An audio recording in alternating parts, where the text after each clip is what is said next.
근데 이제는 나의 무섭고 애처로운 환자들, 책 내용에 대한 부분을 조금 말씀 나눴으면 하는데요.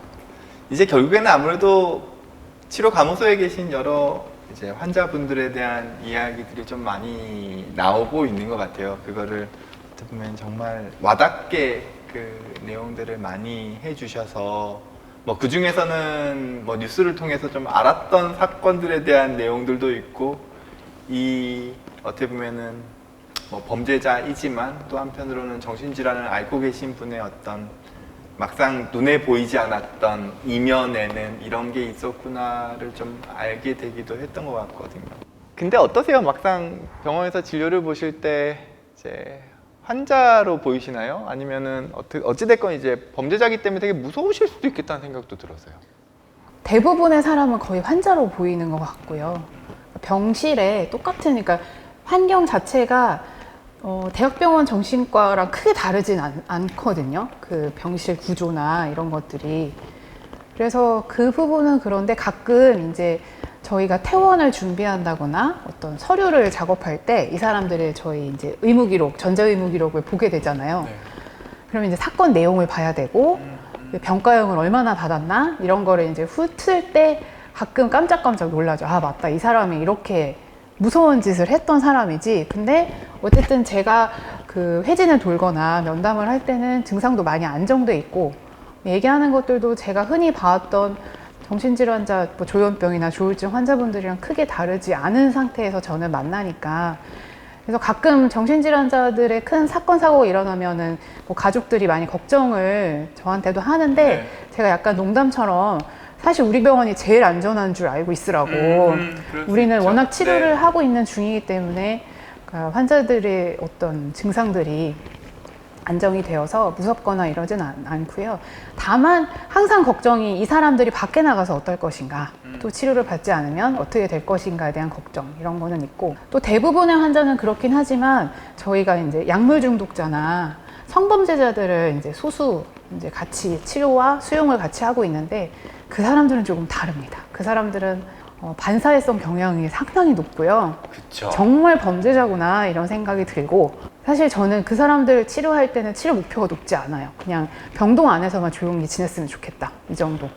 그래서 사실은 이렇게 환자를 보시다가도 이게 정말 정신질환과 이분이 가지고 있는 정신질환 때문에 혹시라도 뭐 감형을 받는다거나 이런 부분에 대해서 답답하거나 화가 나거나 그런 것들을 막 의도해가지고는 이렇게 감형을 받아내려고 하는 환자들 때문에 힘드실 것 같다는 생각도 드는데요. 어떠세요? 그러니까 형사정신감정을 하러 오는 사람들은 네. 아직 미결수의 신분이니까요. 그래서 어떻게든 형을 조금이라도 감형을 받으려고 하는 목적이 있는 사람들이 좀 있죠. 그래서 그런 경우에는 조금 환청이나 뭐 이런 게 들린다고 이제 또 교도소에 있으면 그런 거를 약간 자기들끼리 정보를 교환하는 그쵸. 부분이 네, 네. 있어서 어떻게 하면 감형이 되고 변호사한테 어떤 식으로 정신감정에 대해 신청을 하고, 특히 이제 술 먹고 범죄를 저지른 분들은 그냥 고정 멘트가 난 기억이 없다. 그냥 지금도 기억이 안 난다. 하지만 CCTV에 내가 보니까 하고 있더라. 뭐 이런 식의 얘기도 많이 하고. 그러면은 정신과 의사로서도 화가 나시죠? 네, 화가 나지만 네. 저는 화내지 않습니다. 에너지가 아까워서. 저 같이 일하시는 저희 의국 선배님은 엄청 화를 내세요. 환자한테, 그 피감정인한테. 이렇게 하면 창피하지 않냐, 뭐 이렇게 약간 더 저보다 열정적으로 말씀도 해주시고 하는데, 저는 사실은 그런 이제 반사회성 경향이 많은 사람들한테는 그렇게 말하는 것도 아깝다, 이런 생각이 좀 들더라고요. 어차피 이 사람들은 나라에서 재판을 하고 이렇게 무거운 어떤 형을 내려줘야 이 사람들이 그거나 무서워하지, 일개 정신과 의사가 앞에 앉아서 떠든다고 들을 것 같지도 않고. 근데 유독 그런 사람들은 또 아픈 척을 많이 해요. 뭐 그냥 그러냐고 그러고 이제 사실은 뭐 다른 어떤 객관적인 증거들로 아닌 게 막 보여지니까 그렇게 저는 그냥 넘어가는 편이고요. 이게 사실 정신과 의사 입장에서 반사회성 인격장애를 만나는 건, 진료 환경에서 만나는 건 거의 어렵거든요. 왜냐하면 일단 병원에 안 오죠. 본인이 정신병이라고 그러니까 정신질환이라고 생각도 안 하고 가족들이 이렇게 억지로 끌고 오는 경우가 간혹 있어도 뭐 치료 협조도 안 되고 이러기 때문에 저희들이 반사회성 인격장애라는 거를 이렇게 학문적으로 주로 알지 막상 진료실에서 이렇게 대면하는 경우가 그렇게 많지는 않은데 이제 아무래도 치료 감호소에 계시기 때문에 어쩔 수 없이 법의 명령에 의해서 이제 치료로 넘어오시게 되는 거잖아요. 근데 이 소위 말해서 그 사이코패스라고도 할 수 있는 뭐 반사회성 성격 장애라든지 뭐 경우에 따라서는 경계성 성격 장애라든지 이런 경우는 사실 치료가 잘 되기도 어려운 영역이고 어떻게 보면은 치료라기보다는 그냥 관리?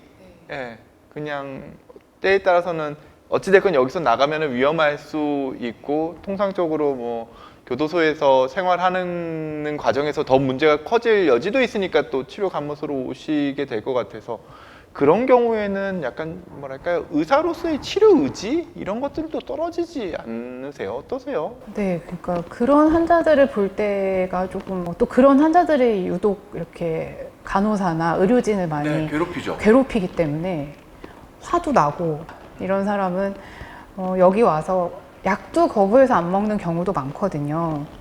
그러면 또 억지로 약을 먹일 정도의 또 수준이 아니면 저희도 약을 안 먹이니까 그러면은 굳이 여기 왔었어야 됐나 이제 그런 생각을 하는데 문제가 한 번 치료 감호형을 받았던 사람이 보호관찰 중에 사건 사고가 일어나면 가족료가 취소가 돼서 다시 재입원을 하는 경우들이 있어요. 그러니까 가족료니까 가석방처럼 그러니까 잘 지내야 되는데 못 지냈으니까 다시 이렇게 해서 재입원이 반복이 되거든요. 그러면 좀 화가 나죠.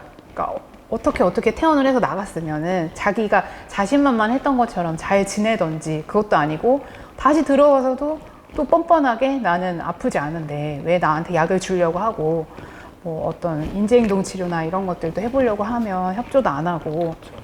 그러니까 꾸준하게 어떻게 보면은 일반적인 정신질환과 같은 경우에는 이제 저희도 이렇게 레지던트 때나 뭐 병원에서 보면 초반에 들어올 때는 협조가 안 되고 막 증상이 심하고 막 때로는 조금 난폭해 보일 수도 있지만 치료가 지나고 나면은 또 안정을 찾으시고 본인에 대해서 또 과했던 행동들을 스스로도 조금 뭐 쑥스러워하고 미안해하고 이런 경우가 있잖아요. 근데 이제 성격장애 같은 경우에는 오랫동안 일관된 반응으로 쭉 끌고 가셔야 되는 게 필요하실 텐데 지치실 때가 있을 것 같아요. 이제 그런 거를 어떻게 보면은 최전선에서 정신감정이라고 하죠. 정확하게 이게 정신질환인지 아닌지 뭐 이런 것과 또 범죄와의 직접적인 연관성들을 거기서 같이 판단을 하시나요? 이게 그런 오해들이 있는 거에 대해서 좀 어떤 식으로 지금 법무병원에서는 대처를 하고 계시나요?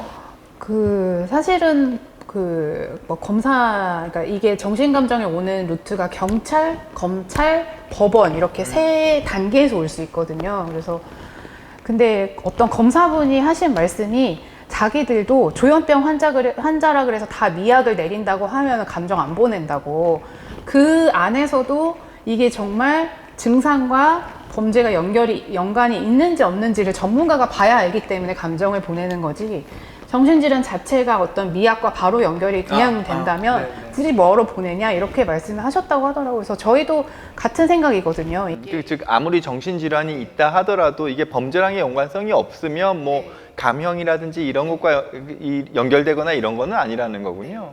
그러니까 대표적으로 심신미약이라고 하는 이제 감정 결과가 제일 많이 나오는 게 뭐 조현병일 수밖에 없는데 이것도 실제 사건이 이 환자가 보이는 그 망상이나 환청과 직접적인 연관이 있어야 이게 저희도 심신미약이다 이렇게 얘기를 하지 그런 거 없이 그러니까 제가 한번 감정했던 환자도 약도 되게 잘 먹고 있었고 외래도 뭐 2주에 한 번씩 꼭꼭 가고 있었고 이랬는데 즉 증상이 상당 부분 많이 괜찮으신 좋아졌는데 상태셨던 근데 거죠. 이게 이렇게 그냥 본인의 어떤 성욕을 만족시키기 위해서 강간 미수로 이제 이렇게 감정에 의뢰된 적이 있었어요. 근데 어떤 그런 부분들도 보면은 이거는 이분이 갖고 있는 정신과적 증상은 사실 지금은 이거랑 관계된 게 없기 때문에 책임을 져야 한다. 이 사회의 일원으로 살려면 책임질 부분은 책임을 지고 어떤 도움을 받을 부분은 도움을 받아야 되기 때문에 그거를 좀 굉장히 디테일하게 보려고 노력을 많이 하고 있고요. 그쵸. 이게 정신질환이라는 것 자체가 어떤 범죄로 연결될 수 있는 것이 아니라 예, 어떤 관리되지 않은 네, 어떻게 보면 치료받지 않은 어떤 정신질환이 순간적인 어떤 증상의 영역 때문에 범죄의 가능성이 있다는 거고, 하지만 정신질환자분이 범죄를 저질렀다 그래서 그 범죄의 원인이 정신질환이랑 이렇게 바로 연결되는 것은 아니라는 거죠. 그냥 개인적인, 그러니까 정신질환과 상관없이 그 사람의 어떤 원한이든 뭐 우리가 통상적으로 가질 수 있는 통제 불능이든 혹은 나의 욕구를 제대로 관리하지 못했던 이런 경우라면 정신질환과 관련 없이 처벌을 다른 일반적인 경우와 동일하게 받게끔 옆에서 정확한 어떤 법적 조언을 해주시고 계신 거죠. 법무병원의 치료감호소에 계시는 어떤 환자분들이죠. 환자분들 중에서는 뭐 물론 뭐 상당 부분의 이제 치료를 받지 않으신 정신질환자분들이 소위 말해서 인사이트라 그러죠. 네, 내가 정신질환에 대한 있는지 없는지에 대한 어떤 개념, 인식 이런 것들이 상당히 부족한 측면도 있습니다만, 범죄에 대해서도 막상 내가 저지른 범죄에 대해서도 인정하지 않는 이런 경우들도 좀 있나요? 어떤가요? 처음에는 사실은 그러니까 인정하지 않는다가 아니라 조금 더 이렇게 디테일하게 보면은 인정은 하는데 이유가 다른 거죠. 우리가 봤을 때는 왜 저렇게 했지, 정말 이유가 말도 안 된다 하지만 이 사람들은 나름의 이유가 너무 많은 거예요. 왜냐하면 보통은 피해망상으로 시작되는 경우가 많은데 그 사람이 먼저 나를 공격하려 했고 그 사람이 내 밥에 독을 탔고 나를 죽이려고 하기 때문에 그거에 대한 방어로 나는 이렇게 했을 뿐이지 이건 정당하다. 그쵸. 이런 식의 이제 논리가 많이 있고 자기 범죄를 부인하진 않아요. 그러니까 부인하는 게 오히려 더 반사회적 경향이 많은 사람인 그쵸, 것 같고, 맞아요. 왜냐하면 이 사람들이 했을 때는 이건 나한테는 어쩔 수 없는, 내가 죽지 않으려면 이렇게 할 수밖에 없었던 일이기 때문에 그거에 대한 어떤 얘기를 하지, 나는 나 안 했다고 아니면 기억이 안 난다고 이렇게 얘기하는 경우는 사실은 뭐 조현병이라든지 조울증 그쵸. 환자분들에서 많이 보이진 않고요.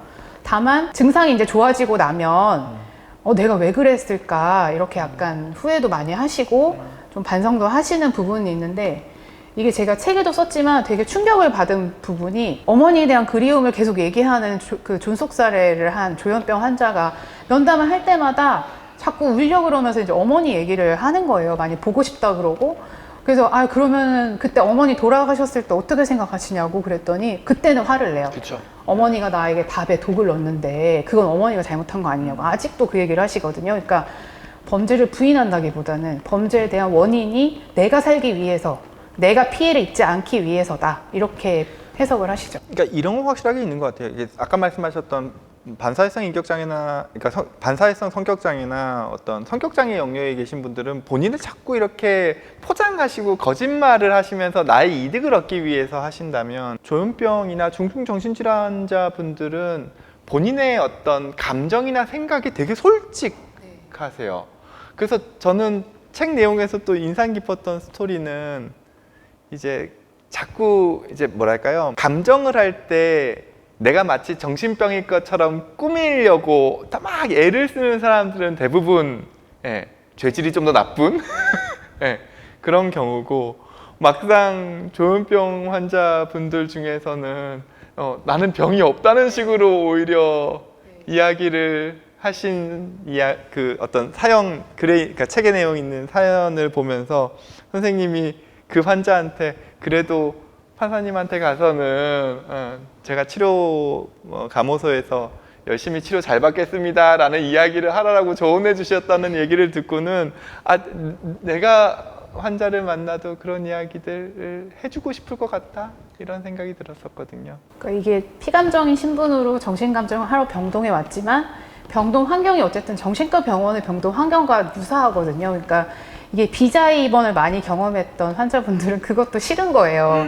내가 또 입원을 그쵸, 했구나. 그쵸, 예. 그래서 이제 자기 병 없는 척을 하는 거예요. 옛날에 하듯이. 근데 이제 그러면 그럴수록 저희는 더 보이는 거죠. 맞아요. 증상이 보이죠. 네.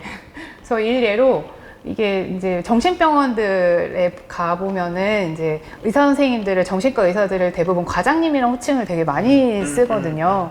이제 근데 오자마자 저한테 과장님, 과장님 이러시는 거예요. 그래서 과장님인 걸 어떻게 알고 이렇게 과장님이라고 하냐고. 이거 자기가 흠집 놀리면서 저는 병이 없어요, 과장님 이러시더라고요. 그래서 그것만 봐도 이번 경력이 상당하시겠구나 이런 생각이 들 만큼 눈에 많이 띄는데, 오히려 그런 분들은 치료를 받고 관리를 해줬으면 좋겠다 하는데도 병이 없다 그러고, 감형을 받고 싶은 목적이 큰 분들은 기억이 안 난다. 그쵸. 네, 그리고 내가 그때 뭐가 씌웠나 보다 뭐 이런 식으로 약간 가장을 하시는 경우가 많아서. 그래서 중간중간 이렇게 정말 저는 진짜 뼈 때리는 멘트라고 생각을 했는데 그런 멘트들이 곳곳에 있어서 그래서 제가 줄 치면서 막 읽었었거든요. 그래서 인터뷰는 여기까지 잠깐 하고요. 저희가 조금 있다가 다시 안에 있는 내용을 조금 더 다뤄보는 시간을 가져보도록 하겠습니다. 감사합니다.